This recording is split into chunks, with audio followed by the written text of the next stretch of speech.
Sir ఇప్పుడు 'గంటా శ్రీనివాస్' గారి విషయం మీరు చెప్పడం జరిగింది. 'గంటా శ్రీనివాస్' గారు గతంలో 'చిరంజీవి' గారి హయాంలో ఆయన గెలిచారు. దాని తర్వాత ఇప్పుడు 'గంటా శ్రీనివాస్' గారు టీడీపీలోనే ఉన్నారుగా, టికెట్ తీసుకొని గెలిచి టీడీపీలోనే ఉన్నారుగా. మరెందుకు ఆహ్వానించలేదు? ఆ మాట ఎందుకొచ్చింది సార్? అంటే గతంలో అవంతి శ్రీనివాస్ గారు, గంటా శ్రీనివాస్ గారు వైఎస్ఆర్సీపీలో జాయిన్ అవుతారంటే ఎంత నిలువరించారో అందరికీ తెలిసిన విషయం కదా. అవును. సో సేమ్ వైస్ వర్సా ఉంటుంది అక్కడ. సార్ ఇదే తెలుగుదేశం కాకుండా జనసేనకి వెళ్తారా కనుక్కోమనండి. సార్ ఇదే 'గంటా శ్రీనివాస్' గారు ఇటీవల ఒక ఇంటర్వ్యూలో ఒకప్పుడు ఇంటర్వ్యూలో 'గంటా శ్రీనివాస్' గారు ఏమని చెప్పారంటే, 'గంటా శ్రీనివాస్' గారు ప్రజారాజ్యం పార్టీ నుంచి టీడీపీలోకి వచ్చిన తర్వాత చిరంజీవి గారిని కలవడం జరిగింది. కలిసిన తర్వాత 'గంటా శ్రీనివాస్' గారు వీళ్ళిద్దరు, చిరంజీవి గారు, శ్రీనివాస్ గారు ఇద్దరి మధ్య మాటలు కాన్వర్జేషన్ నడుస్తుండగా చిరంజీవి గారు ఒక మాట అన్నారంట. నాకు ఆనందంగా నాకు హ్యాపీ కలిగింది ఏంటంటే, నువ్వు వైఎస్ఆర్సీపీలోకి వెళ్ళలేదు, టీడీపీలోకి వెళ్ళావు అని అన్నారంట చిరంజీవి గారు. ఎందుకు ఆ మాట అనడం జరిగింది? ఇప్పుడు ఆయన చేసిన మంచి పని ఏంటంటే వైఎస్ఆర్సీపీలోకి వెళ్ళలేదు, టీడీపీలోకి వెళ్ళారు అని అన్నారంట చిరంజీవి గారు అప్పుడులోనే. అందుకని టీడీపీలో ఉన్నారు కాబట్టి ఆ మాట అన్నారని. అదే పవన్ కళ్యాణ్ గారు తెలుగుదేశాన్ని ఎదిరించినప్పుడు ఇప్పుడు ఎందుకు తెలుగుదేశంలోకి వెళ్ళేవని అడగలేకపోయారు. వాళ్ళు సినిమా యాక్టర్లు అండి, అకార్డింగ్ టు దేర్ కన్వీనియన్స్ వాళ్ళు ఒక్కొక్కసారి ఒక్కొక్క స్టేట్మెంట్స్ ఇస్తూ ఉంటారు. రాజకీయాలు అవుట్ రేటెడ్ అయిపోయారు ఆయన. రాజకీయాలు కాకుండా ఇంకేమైనా మాట్లాడమంటే సినిమాకి సంబంధించిన విషయాలు బాగా మాట్లాడుతున్నారు ఆయన. లేనిపోని రాజకీయాలన్నీ మాట్లాడి లేనిపోని తలకాయనప్పుడు వచ్చే బదులు ఓ చంద్రబాబు గారి గురించి ఆయన గతంలో మాట్లాడిన మాటలేంటో, నా ఇంటికి కూడా టీ కాఫీకి వస్తేనే మొత్తం పార్టీ మూసేసుకునే పరిస్థితి వస్తుందా అన్నది ఇవన్నీ అందరూ మర్చిపోయామనుకుంటే అలాగే ఉంటుంది. సో గంటా శ్రీనివాసరావుకి అనుగుణంగా స్టేట్మెంట్ ఇచ్చేసరికి దానికి అనుగుణంగా మనం విశ్లేషించమంటే ఒరిజినల్ క్యారెక్టర్ ఏ విధంగా మౌల్డ్ అవుతుందో దాని మీద విశ్లేషిస్తారు. సార్ ఇప్పుడు చిరంజీవి నాకు వయసు జగన్మోహన్ రెడ్డి ఇష్టం లేదు కాబట్టి అంటే ఫస్ట్ చేతులు కట్టుకుని వెళ్ళింది మీరే కదా. సార్ ఇప్పుడు చిరంజీవి వెనక నుంచి మురళీమోహన్ అటు పొగేస్తేనే కదా మీకు బాధ వచ్చింది. అప్పుడు లేకపోతే బాగానే ఉన్నారు కదా, సినిమా పనులు బాగానే అయ్యాయి కదా మీకు. ఏ సినిమాలకి టికెట్ల రేట్లు ఏం తగ్గించమని ఎక్కడ ఇది లేదు కదా. లేదు మరి వాళ్ళ కార్యక్రమాలు బ్రహ్మాండంగా రక్తి కట్టించేసుకుని వాళ్ళ దాకా వచ్చేసరికల్లా ధర్మాలు అధర్మాలు సత్యశీలతలు, ఈడైతే బాగుంటాడు ఆడైతే బాగుంటాడు, శబాష్ శబాష్ శబాష్ ఇలాంటివి చాలా చూసాం.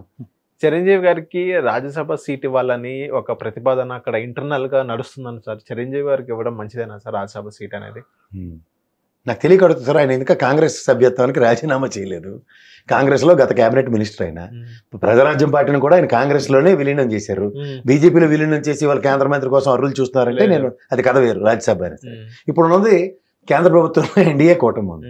కాంగ్రెస్ వ్యక్తికి ఎన్డీఏ కూటమి పరంగా ఏ ప్రాతిపదిక మీద ఎవరు కన్సిడరేషన్స్ ఇస్తున్నారంటే కుటుంబాలే కదా. అక్కడ పవన్ కళ్యాణ్ ఉన్నారు కదా. మరి అదే చెప్తున్నాను, నాగబాబు గారికి మంత్రి పదవి రాజ్యసభ ఇవ్వచ్చు కదా. మీరు అలా 2 ఛానల్ చూడడం తగ్గించండి సార్. తర్వాత ఏమవుతుంది, ప్రశ్న కాస్త మాకు విశ్లేషించడానికి టైం ఉంటుంది. ఎందుకంటే అంతా విశ్లేషించి అంతేగానే అలా F2 సినిమాలకి అంతేగానే నేను రాను. ఇప్పుడు పవన్ కళ్యాణ్ గారే మనం పంపించినాం కదా వీడియో ఒకసారి, అన్నకి మేనల్కి తమ్ముడికి నేను ఎటు అడగనని, ఇప్పుడు తమ్ముడికి పెడతామని వెంకటకి వచ్చి నాకు మినిస్టర్ కావాలంటుండు. ఇదే రాజ్యసభకి చిరంజీవి గారిని అన్న దగ్గర ప్రాతిపదిక అంటే ముందు కాంగ్రెస్కి రాజీనామా చేయమన్నాడు సార్ ఆయన్ని. చేసి రాష్ట్రపతి గారి కోటలో వెళ్తారో లేకపోతే ఆయన ఎన్డీఏ కోటలో వెళ్తారో ఆయన ఇష్టం. ఆయనకి సర్వ హక్కులు ఉన్నాయి, సర్వ డిస్క్రిప్షన్స్ ఉన్నాయి. వాళ్ళ తమ్ముడు గారు 100% సహకరిస్తారు. దానికి అనుగుణంగా 40 మంది ఎమ్మెల్యేల్లో 21 మంది ఆయన దగ్గర ఉన్నారు కాబట్టి రాజ్యసభకి ఎంతమంది కోట్లు వేసేస్తారో కూడా చూద్దాం. ఓకే. సో ఇక్కడ ఏమవుతుందంటే రాజకీయ ఊసరవేలు రంగులు వేసుకొని ఎవరి కథలాలు, ఎవరి కథకళాలు, ఎవరి ఫ్యామిలీ నాళ్ళు పరిరక్షించుకోవడానికి నేను ఒకటే విషయం చెప్తాను. ఈ 6 నెలలు తెలుగుదేశం పాలన ఎలా ఉంది అంటే, అలా ఎస్వి కృష్ణారెడ్డి గారి సినిమా ఒకటి ఉంటుంది, జ్ఞాపకం ఉందా? ఒక హీరో, ఒక హీరోయిన్, ఒక విలన్. కాసేపటికి అలాగే డైలాగ్ 3 సార్లు చెప్పి లాస్ట్కి ఒక వ్యాంప్ అంటాడు. అలాగా ఒక బాబాయ్ అబ్బాయి, ఉత్తరాంధ్ర కేంద్ర మంత్రి, రాష్ట్ర మంత్రి, అలాగే ఓ తండ్రి కొడుకులు, ఓ ముఖ్యమంత్రి, ఒక మంత్రి గారు, అలాగే అన్న తమ్ముడు, ఎవరు ఓ పార్టీ అధ్యక్షుడు, ఉప ముఖ్యమంత్రి గారు, కాబోయే మంత్రి గారు, ఇంకా మిగిలింది ఎవరు? బాలకృష్ణ గారు ఒకలే.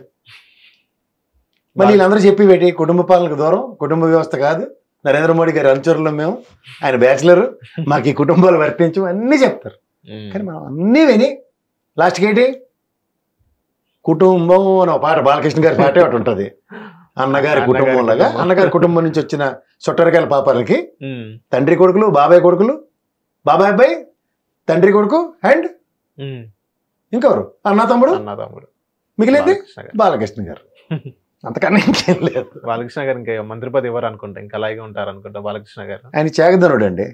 3 సార్లు గెలిచిన తర్వాత కూడా ఇంకా ఆ పార్టీ ప్రయారిటీ లిస్ట్ లో లేరంటే నాకెవరో తెలియని బాలకృష్ణ అంటే ఎవరో నాకు తెలియదే అన్న వ్యక్తికి వాళ్ళ మంత్రి వచ్చేస్తుంది. కానీ అంటే బాలకృష్ణ గారికి ఇప్పుడు సినిమా మీరు వినండి, బసవతారం ఇన్ని పనులు ఉన్నాగా ఇప్పుడు మంత్రి పదవి తీసుకొని చేయాలన్న పవన్ కళ్యాణ్ గారికి ఇన్ని సినిమాల పనులు ఉండగా కూడా ఉప ముఖ్యమంత్రి తీసుకోవాలి కదా సార్. అంటే ఆయన చైర్మన్ కాదు, బసవతారకం లాంటి ఒక పెద్ద సమస్యకి చైర్మన్ కూడా కాదు కదా పవన్ కళ్యాణ్ గారు. ఓన్లీ పెమ్మసాని గారు కూడా పెద్ద బిజినెస్ మ్యాగ్నెటే కదా సార్, కేంద్ర మంత్రి పదవిలో ఉన్నాడు కదా ఆయన.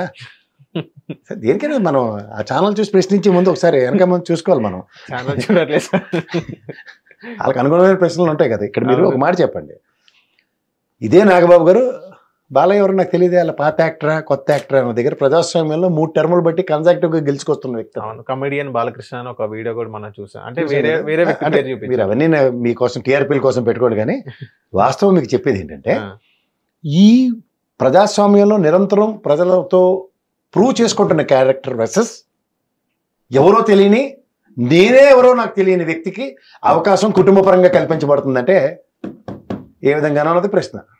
అంటే మీరు చిరంజీవి గారికి రాజ్యసభ వచ్చేస్తుందన్నా, నాగబాబు గారికి వచ్చేస్తుందన్నా, అక్కడ బాబాబాయ్ గారి ఆధ్వర్యంలో ఉత్తరాంధ్ర నడిచేస్తుందన్నా, లేదంటే తండ్రి కొడుకుల ఆధ్వర్యంలో రాష్ట్రం అంతా సుభిక్షంగా ఉందన్నా, లేకపోతే అన్నదమ్ముల యొక్క సంబంధాన్ని దృఢం చేయడానికి మంత్రి పదవి కూడా ఇస్తారన్నా అని మనం నమ్మాల్సి వస్తుంది.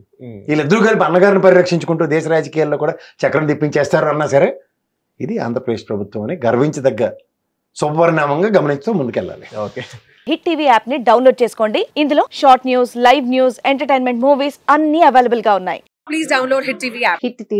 హిట్ టీవీ యాప్ ని ఫ్రీగా డౌన్లోడ్ చేసుకోండి.